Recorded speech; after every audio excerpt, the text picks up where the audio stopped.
Good morning, students. Let's start the second chapter in your syllabus. Uh, this is called air refrigeration. Means the air is used for the refrigeration system. Mainly, this type of systems are used in aircraft refrigeration. Means this type of systems are used in aircraft for cool down the surrounding atmosphere and the cabinet and chamber of the aircraft. Before we start to discuss about the aircraft refrigeration, or say both the step and their different types, first we have to discuss about the Bell-Coleman cycle. Okay, so air refrigeration working on a Bell-Coleman cycle, or say sometimes we are say it is the reverse Breton cycle or the Joule cycle. Okay, so Bell-Coleman cycle consists of similarly four things. First one is the evaporator. This is called evaporator or say a refrigerator. Second is the compressor, third one is the cooler, and fourth one is the expander. Let's start with point one. Here we are here. After cool down the refrigerator, the liquid or say refrigerant come in the vapor form. This vapor is goes into the compressor where temperature and pressure both are high, and this will get in the second stage. This second stage, refrigerant where pressure and temperature both are high, come in contact with the cooler, where the cooling air absorb their heat and just take out outside. But the temperature here the temperature is decreases, but the pressure remains constant. Okay, then we are getting the stage which is called third stage. Here the all vapors are come in the liquid stage. Then after this liquid is goes to the expander where pressure also will be decreases, and this low pressure low temperature refrigerant is going into the evaporator where it absorbs the heat, and again the cycle is uh, again and again moving. Okay, this is the open cycle air Bell-Coleman refrigerator, and this is the closed cycle or dense air Bell-Coleman cycle. In this type of cycle, generally this type of cycles are used in binary systems. We are say binary here because this one be the closed system, and Bahrain is one of the refrigerant that can be cooled here, and it will absorb the heat from the another processes. Okay, means जो मतलब ये जो cycle है ये वो single cycle है या open cycle है जिसको हम सिंपली यूज़ कर सकते हैं और रेफ्रिजरेटर के अंदर डायरेक्टली जो भी हीट जनरेट हुआ है उसको एब्जॉर्ब कर सकते हैं। बराबर है, मतलब इसका प्रैक्टिकल एग्जांपल आपका रेफ्रिजरेटर है। ये पूरा का पूरा सिस्टम आप अपने रेफ्रिजरेटर के अंदर में देख सकते हैं। ठीक है, लेकिन अगर मैं आपको ये बोलूँ कि अगर हम कोल्ड स्टोरेज में जाते हैं, ठीक है, या आइस प्लांट में जहाँ जाते हैं जहाँ पे ड्राई आइस बनती है, तो वहाँ पे ओपन साइकिल सिस्टम वर्क नहीं करेगा। तो वहाँ पे कौन सा सिस्टम वर्क करता है, तो वहाँ पे बाइनरी सिस्टम या बाइनरी या इसको सेकेंडरी रेफ्रिजरेशन सिस्टम भी बोलते हैं। जहाँ पे क्या होगा, तो एक सिस्टम ये अपना वर्क करता रहेगा। यहाँ से जो रेफ्रिजरेटर वाला पार्ट है वहाँ पे हम बेराइन सॉल्यूशन को पास कराते हैं। ये बेराइन सॉल्यूशन जो है मतलब अपना हीट जो है वो रिलीज करेगा इस रेफ्रिजरेटर के अंदर में, वो कूल डाउन होगा, और ये कूल डाउन रेफ्रिजरेंट या बेराइन सॉल्यूशन जो है वो आपके टैंक में जाएगा जहाँ से वो आइस का फॉर्मेशन करेगा या जो भी आपने कोल्ड स्टोरेज में रखा है उसको कूल करने का काम करता है। ठीक है, तो इसमें भी सेम प्रोसेस है, बस इसमें एक डिफरेंस क्या होती है। तो अब जैसे एक एग्जांपल लेते हैं, ये आइस प्लांट है। तो आइस प्लांट के अंदर में ये जो लिक्विड रहेगा, इस लिक्विड को हम लोग बेराइन सॉल्यूशन बोलेंगे। और ये बेराइन सॉल्यूशन जो है आपके इस रेफ्रिजरेटर के साथ ज्वाइन किया हुआ है। मतलब रेफ्रिजरेटर क्या है, तो बेराइन सॉल्यूशन को कूल करेगा और बेराइन सॉल्यूशन जो है वो आइस फॉर्मेशन के लिए हेल्प करता है। क्लियर है? चलिए, इसके बाद इसका पीवी एंड पीएच डायग्राम देखते हैं। तो first process is the isentropic compression, means process 1 to 2। जब सिस्टम जो है मतलब रेफ्रिजरेंट जो है वो कंप्रेसर के अंदर जाएगा, वहाँ पे आइसेंट्रोपिक कंप्रेशन होगा। और 2 से 3 मतलब जब वो कंडेंसर में जाता है तो वो हमारा 2 से 3 होगा। तो यहाँ पे जो है वो हीट रिलीज होता है, इसलिए मैं इसे क्यू आर डिनोट करता हूँ। ओके, फिर 3 से 4 जो है वो एक्सपांडर में जाएगा, यहाँ पे अगेन उसका प्रेशर डिक्रीज होगा। और 4 to 1 is the expansion process, जहाँ पे वो हीट एब्जॉर्ब करेगा। ठीक है, सिमिलरली इसका टीएस डायग्राम बनेगा। और इसके बेसिस पे अब आपको अल्टीमेटली सीओपी फाइंड आउट करना है। तो अगर सीओपी फाइंड आउट करना है तो आपने बेसिक जो फॉर्मूला पढ़ा था, क्या था वो फॉर्मूला कि what we get divided by what we pay. तो हमें क्या मिला डिवाइडेड बाय हमें क्या पे किया। तो हमें क्या मिला, तो कूलिंग पार्ट मिला। तो कूलिंग कहाँ मिला, तो कूलिंग इस वाले पार्ट पे मिलेगा क्योंकि ये हीट एब्जॉर्ब कर रहा है। सॉरी, डायरेक्शन इस तरफ होगा ना, ये हीट सप्लाई कर रहा है। तो यहाँ पे कूलिंग मिल रहा है, इसलिए फॉर्मूला बना H1 minus H4। Okay, okay. अब यहाँ पे वर्क भी पे, तो वर्क डन। तो वर्क डन क्या होता है, तो वर्क डन का फॉर्मूला अगर मैं सिंपल तरीके से याद करूँ तो ये वो heat supply minus heat rejection. ठीक है, तो हीट सप्लाई कहाँ पे हो रहा है, तो हीट सप्लाई हो रहा है इस तरफ। और हीट रिजेक्शन कहाँ हो रहा है, तो वो हो रहा है इस तरफ। मतलब आपका जो फॉर्मूला बनेगा वो देखो यहाँ पे ये चीज़ आएगा।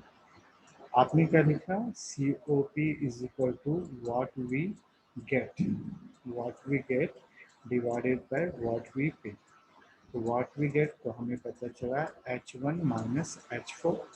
और व्हाट वी पे, तो व्हाट वी पे के टाइम पे हमें याद रखना है heat rejection minus heat absorption. अब ये क्यों होता है, तो क्योंकि ये रेफ्रिजरेशन साइकिल है। तो रेफ्रिजरेशन में जो है वो इंजन के ठीक उल्टा वर्क करता है, इसलिए हमें याद रखना है heat rejection minus heat supply. ठीक है, तो हीट रिजेक्शन कहाँ पे होगा, तो ये फॉर्मूला बना H1 minus H4 divided by H3, sorry H2 minus H3 minus H1 minus H4। Okay, और हमें पता है कि enthalpy is the function of specific heat and temperature. तो देखो ऊपर भी स्पेसिफिक हीट Cp है एट कांस्टेंट प्रेशर, और नीचे भी Cp है। इसलिए मैंने क्या किया, Cp से Cp कैंसिल कर दिया। तो ये वाला इक्वेशन हमारा डायरेक्टली जनरेट हो गया। क्या कि C O P is equal to हुआ T1 माइनस T4 और T2 minus T3 minus of T1 minus T4। ठीक है, चलिए अब क्या करते हैं, तो इसको थोड़े से शॉर्टकट टर्म्स में कन्वर्ट करते हैं। तो शॉर्टकट टर्म्स में कन्वर्ट करने के लिए मैंने यहाँ से T4 को कॉमन किया। तो T4 जब कॉमन होगा तो ये फॉर्मूला बनेगा T1 upon T4 minus 1 divided by, यहाँ से T3 को कॉमन करते हैं तो T3 कॉमन हुआ तो T2 upon T3 minus 1 minus T4 T1 upon T4 T1 upon T4 minus 2।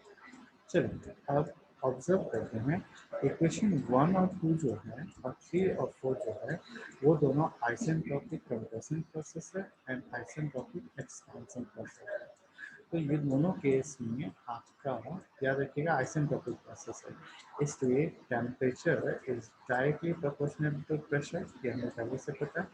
मतलब अगर मैंने P1 is proportional to P1 लिखा, similarly P2 is proportional to P2 लिखा, तो अगर मैं डायरेक्ट टर्म्स में लिखूंगा तो ये होगा P2 upon P1 is equal to P2 upon P1, और ये आइसेंट्रोपिक प्रोसेस इसलिए फॉर्मूले में आएगा gamma upon gamma minus one upon gamma. Similarly 3 और 4 के केस में भी होगा। अब ऑब्जर्व करिए कि P2 is equal to P3 है and P1 is equal to P4, that means T2 upon T1 is equal to T3 upon T4। ये केवल सिंपलिसिटी के लिए है ना, एक्चुअल में ये होता नहीं है।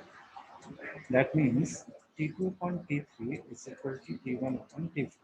अब मैं ये वैल्यूज को इस इक्वेशन में रखूँगा, तो जैसे यहाँ पे रखूँगा तो मुझे ये आइडेंटिफाई होगा कि ये जो टर्म्स है ये एक दूसरे से कैंसिल आउट होगा क्योंकि सब एक दूसरे के इक्वल है। तो मेरा जो इक्वेशन बचेगा सिंप्लीफाइड फॉर्म बचेगा वो होगा T4 upon T3 minus T4। और अगर इसे मैं in terms of T3 upon T4 लिखूँ तो इक्वेशन क्या बनेगा, तो 1 अपॉन ये देखिए T3 अपॉन T4 की जगह मैंने ये रिप्लेस किया, तो यार P3 upon P4 rest power gamma minus one upon gamma minus one, और P3 की जगह P2 लिख दूँ और P4 की जगह P1 लिख दूँ, तो इक्वेशन कन्वर्ट होकर जाएगा 1 upon P2 upon P1 rest power gamma minus one upon gamma minus one, और P2 अपॉन P1 को हम लोग कंप्रेशन और एक्सपांसन रेशियो पे फॉर्म करते हैं। That means 1 upon RP rest power gamma minus one upon gamma minus one. ठीक है, चलिए अब यहाँ पे उसने इसी को दूसरे टर्म्स में लिखने की भी कोशिश की। दूसरे टर्म्स में कैसा, तो हमें पता है कि compression and expansion both follow the PV raised power n is equal to constant. ठीक है, अगर PV raised to power n is equal to constant मतलब आइसेंट्रोपिक प्रोसेस करना है, तो at that case work done is equal to क्या होगा, तो n upon n minus one P2 V2 minus P1 V2, और से n upon n minus one RT2 minus RT1। ठीक है, क्योंकि P is equal to MRT होता है और n की वैल्यू अगर मैं यहाँ मिलियन को, and similarly Delta 2 is equal to क्या होगा, तो n upon n minus one P3 V3 minus P4 V4, और n upon n minus one RT3 minus RT4। तो नेट वर्क डन कितना हो जाएगा, तो नेट वर्क डन हो जाएगा n upon n minus one into R into T2 minus T1 minus T3 minus T4। तो अब we also know that कि heat absorbed during the constant pressure processes क्या होगा, तो Cp T1 minus T4। So COP is equal to होगा heat supply upon heat absorb upon में work done, तो heat absorb कितना होगा, तो Cp T1 माइनस T4, और work done net work done कितना होगा, तो m upon n minus one into R into T2 minus T1 minus T3 minus T4। अब देखो इस आर के साथ भी हम कुछ कर सकते हैं, क्या कर रहे हैं, तो हमें पता है कि आर इज इक्वल टू क्या होता है, तो C P minus C V, और अगर मैंने सी वी को कॉमन कर दिया तो क्या हो जाएगा, तो अगर मैंने सी वी को कॉमन कर दिया तो इक्वेशन बना C P upon C V minus one into C V, और आपको ये पता है कि C P upon C V is equal to क्या होता है, तो गामा होता है। आप अब यही क्वेश्चन को यहाँ पे पुट कर दीजिए, तो आपको मिला C P T1 minus T4 upon n upon n minus one into C V gamma minus one T2 minus T1 minus T3 minus T2। अच्छा, अब ये जो सी वी है इसको भी मैं उठा के यहाँ पे लेकर आ जाता हूँ, तो यहाँ पे लेके आऊँगा तो ये अगेन वही होगा C P upon C V, और C P upon C V को मैं रिप्लेस कर चुका हूँ गामा के साथ। तो इक्वेशन बना gamma into T1 minus T4 upon n minus one into gamma minus one T2 minus T1 minus T3 minus T4, और इस गामा को उठाकर मैं यहाँ पे डिवाइड के फॉर्म में लेके आता हूँ, तो इक्वेशन बन जाए n upon n minus one into gamma minus one upon gamma T2 minus T3 minus T1 minus T4। अब स्टेटमेंट ये दिया गया है कि the value of T2 and T4 are obtain from the question. Means इसने numerical के लिए आपको हेल्प किया है कि जब भी आपको कोई न्यूमेरिकल सॉल्व करना है तो यहाँ से जनरली आप किसी दो की वैल्यू आपके पास गिवन होगी, जो दूसरे जो अननोन होंगे वो आप फाइंड कर सकते हैं। Secondly, for isentropic compression means जहाँ पे n is equal to gamma होगा, तो एट दैट केस देखिए जहाँ पे n is equal to gamma हो जाएगा तो ये दोनों एक दूसरे के इक्वल टर्म्स में आ जाएंगे, इसलिए इसके साथ और ये इसके साथ कैंसिल आउट हो जाएंगे। तो कैंसिल आउट हो जाने के केस में क्या होगा, तो T1 minus T4 upon T2 minus T3 minus T1 minus T4। ये आपके डिफरेंट केसेस हैं जो आपको याद रखना है, ठीक है। तीसरा स्टेटमेंट जो है कि we have already discuss that the main drawback of open cycle air refrigerator is freezing of moisture in the air during expansion stroke which is liable to choke up the world. मतलब जनरली आपने देखा होगा कि जो open system होता है ना, वहाँ का जो एक्सपांसन वाला पार्ट होता है जहाँ पे एक्सपांडर लगा हुआ होता है, ठीक है, वहाँ पे जनरली मतलब बर्फ जम जाता है, और ये बर्फ जमने की वजह से क्या होता है, तो ये जो पाइप है उसको चोक कर देता है, ठीक है। तो ये चोकिंग की वजह से क्या होता है, मतलब इस चोकिंग की वजह से हम जो है वो क्लोज सिस्टम को प्रेफर करते हैं, ठीक है। उसके बाद बोल रहा है कि due to this reason a close system और dense air well governing refrigerator as shown in figure is preferred. तो ये आपका एक क्वेश्चन भी बन गया कि why we are not recommend to open cycle air refrigeration system, ठीक है। In this case, the cold air does not come in direct contact of the refrigerator, and the cold air is passed through the pipe and it is used for absorbing heat from the turbine, and this cool turbine is circulated into the refrigerated part। मतलब कहाँ की बात कर रहे हैं, तो हम cold storage की बात कर रहे हैं। तो यहाँ पे मतलब जब एक बड़े सिस्टम में लगाएंगे तो वहाँ पे उस चोकिंग को हटाना प्रॉब्लम पड़ेगा। So in that case, Marine is the best solution. The term dense air system is derived from the fact that the section of compressed air is a high pressure than the open cycle system.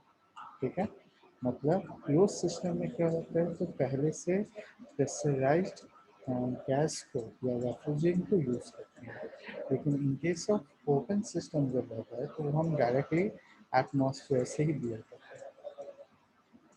चलिए, अब आपका इसके basis पे numerical आता है। Numerical कहता है कि refrigerator working on Bell Coleman cycle operates between pressure limit of 1.05 bar and 8.5 bar.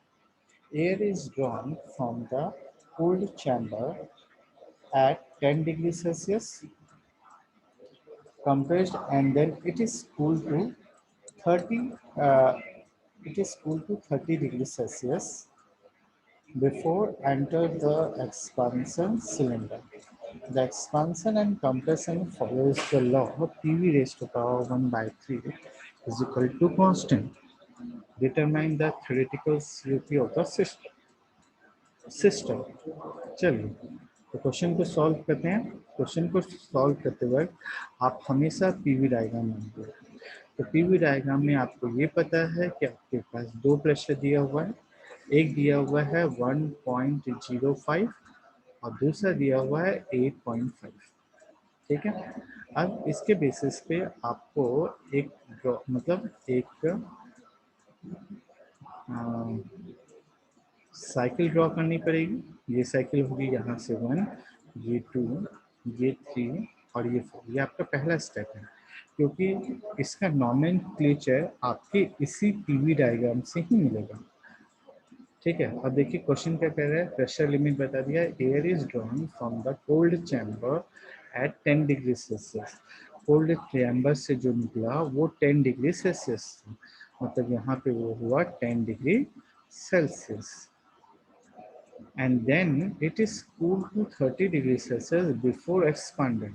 तो ये देखो, ये कंप्रेशन प्रोसेस था जिसे मैं सी लिखता हूँ, और ये एक्सपांसन प्रोसेस था जिसे मैं ई लिखता हूँ।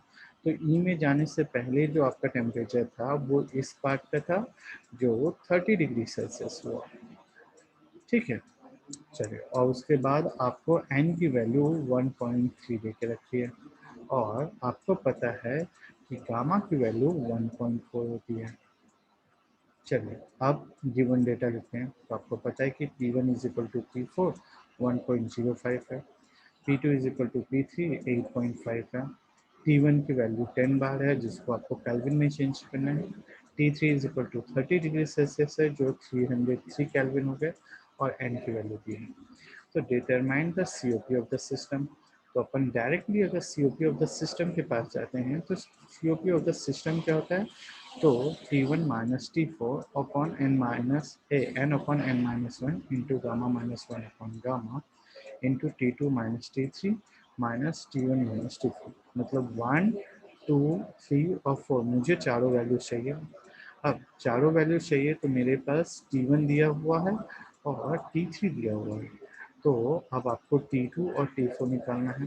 तो जब हम डेरिवेशन कर रहे थे वहीं पे नोट लिखा हुआ था क्या, with the help of these equations you can easily identify the rest of the quantities.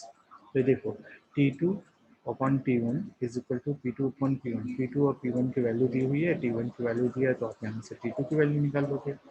Similarly T3 की वैल्यू दी है, P3 की दी है, P4 की दी है, मतलब P4 की वैल्यू आप फाइंड आउट कर लोगे, और जहाँ चारों की वैल्यूज मिल गई आप अल्टीमेटली COP फाइंड आउट कर सकते हैं, ठीक है। आज के इतना काफ़ी है।